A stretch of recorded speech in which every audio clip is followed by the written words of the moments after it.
नमस्कार। जैसा कि आपने थंबनेल में टॉपिक में देख ही लिया होगा कि ये जो कहानी होने वाली है, ये जो वीडियो होने वाला है, ये किस चीज़ के ऊपर है। यानी जो बोओगे वही काटोगे। तो इसको मैं आपको एक कहानी के द्वारा समझाने की कोशिश करता हूँ, और ये कहानी मेरी ही है, कहीं किसी और की नहीं है। तो हुआ यूं था कि सन 2013 में जब मैं माइक्रोसॉफ्ट को छोड़ के एचसीएल में आया था, यानी बैंगलोर से वापस नोएडा आया था। तो उन दिनों मेरा नॉलेज लेवल जो था वो बहुत ज़्यादा था, क्योंकि जिस प्लेटफॉर्म से उठ के मैं आया था वहाँ पे काफ़ी ज़्यादा डिटेल में काम होता था।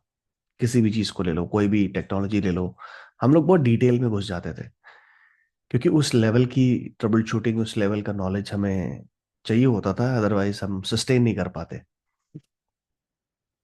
तो जैसे ही मैंने ज्वाइन किया, ज्वाइन करने के बाद अ, मुझे इंटरव्यू पैनल में डाल दिया गया। अच्छा, मैंने आज से पहले कभी इंटरव्यू लिया नहीं था। मेरे को पता भी नहीं था कि इंटरव्यू में क्या पूछते हैं। मैंने सिर्फ इंटरव्यू दिया था। तो माइक्रोसॉफ्ट पे जाने से पहले मैं एक कंपनी में था। आप लोग शायद नाम भी जानते होंगे, या जो लोग आईटी में हैं वो उससे रिलेट कर पाएंगे। मैं कन्वर्जिस में था। अच्छा, कन्वर्जिस में बहुत सारे कन्वर्जिस एक कॉल सेंटर है बेसिकली। तो मुझे भी शुरुआती दौर में इंग्लिश नहीं आती थी, क्योंकि मैं भी सरकारी स्कूल का पढ़ा हुआ हूँ, और ग्रेजुएशन में इतना ध्यान नहीं दिया, क्योंकि आसपास के जो दोस्त यार थे वो इस तरह से नहीं बात करते थे। तो अंग्रेजी उतनी स्ट्रांग नहीं हो पाई कि मैं इतना कुछ कर पाता। तो खैर, फास्ट फॉरवर्ड करते हैं इसको। तो कॉल सेंटर ज्वाइन करा। कॉल सेंटर ज्वाइन करते करते मैं घुस गया कन्वर्जिस के कोर टेक्निकल डिपार्टमेंट, जिसको बोलते हैं ईपीएस, एंटरप्राइज प्लेटफॉर्म सर्विस। वहां पे जाने के बाद मेरी इंग्लिश, मेरी टेक्निकल नॉलेज और मेरा जो रवैया है वो बिल्कुल बदल गया। फिर मुझे माइक्रोसॉफ्ट में लिया गया, माइक्रोसॉफ्ट से एचसीएल में आया। तो एचसीएल में अब क्या है, मेरे को इंटरव्यू के लिए बोला जाता है रोज कि भाई आप इस हफ्ते वीकेंड में आके इंटरव्यू लेंगे, इस हफ्ते वीकेंड में आके इंटरव्यू लेंगे। तो शुरुआती दौर पे तो मुझे बड़ा अजीब सा लगा। मैंने कहा कौन अपनी वीकेंड खराब करे।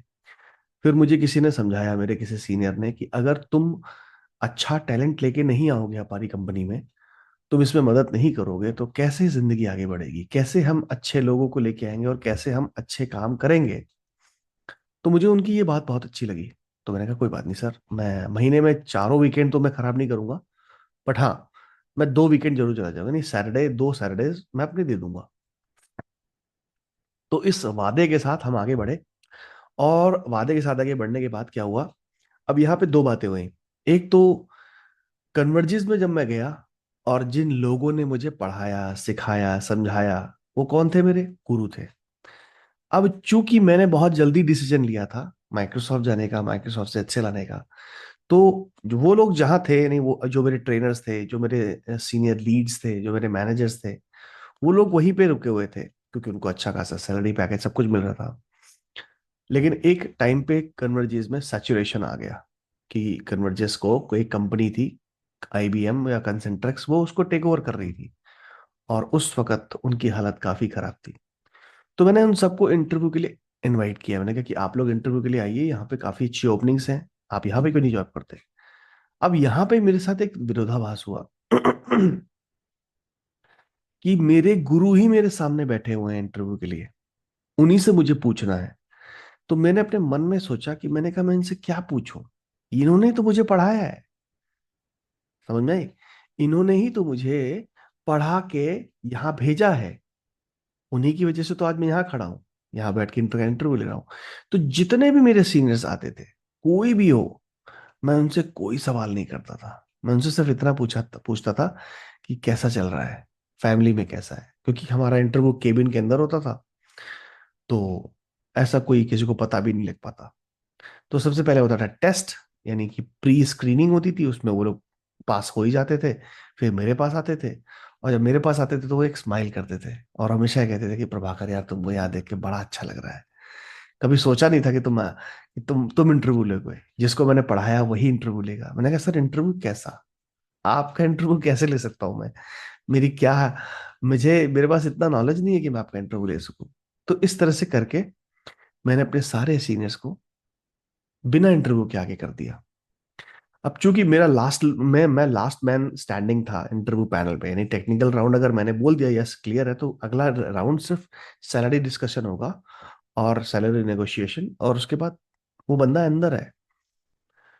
तो ऐसे करते करते मैंने नाना करते हुए कम से कम अपने 20 से 25 सीनियर्स जो थे उनको मैंने इंटरव्यू में उनको हायर किया, उनको लिया और उनकी काफी मदद करी और उनको काफी अच्छा पैकेज भी दिलवाया। हालांकि उस टाइम पे मेरा पैकेज कम हुआ करता था, मेरा वो होता था 10 या 10.5 लाख के करीब होता था, मैंने उनको 12, 13, 15 लाख दिलवाया।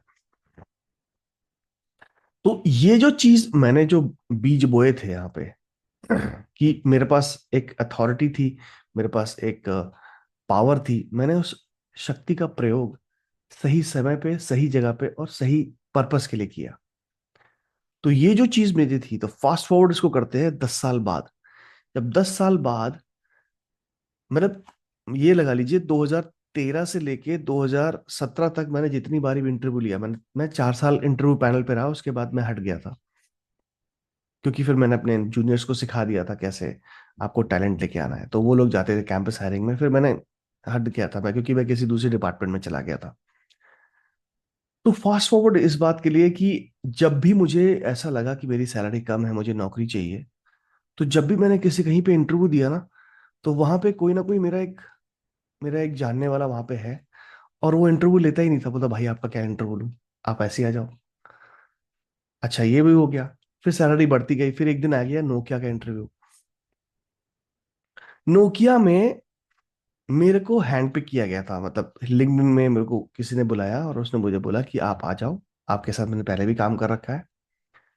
तो उन्होंने मेरे 7 राउंड लिए। हर इंसान ने मुझसे टीम्स पे बैठ के बातचीत करी।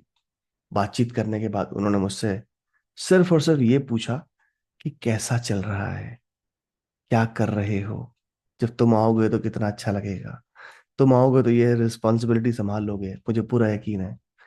तो मुझे वही चीज याद आई, यानी कितने, 10 11 साल या 8 साल ऐसी कुछ होगा। तो उस समय पे जब मेरे हाथ में पावर थी और जैसे मैंने लोगों को ट्रीट किया, यानी अपने गुरुओं को ट्रीट किया, मैं वही देख रहा था कि मेरे साथ वही हो रहा है। हर राउंड में मैं प्रिपरेशन करके जाता था पूरे टेक्निकल की, और एक टेक्निकल क्वेश्चन नहीं पूछा गया मुझसे। बिल्कुल वैसा ही व्यवहार जैसा मैंने उन लोगों के साथ किया था। तो मुझे ऐसा लगा कि मैंने जो बोया है मैं वही काट रहा हूं।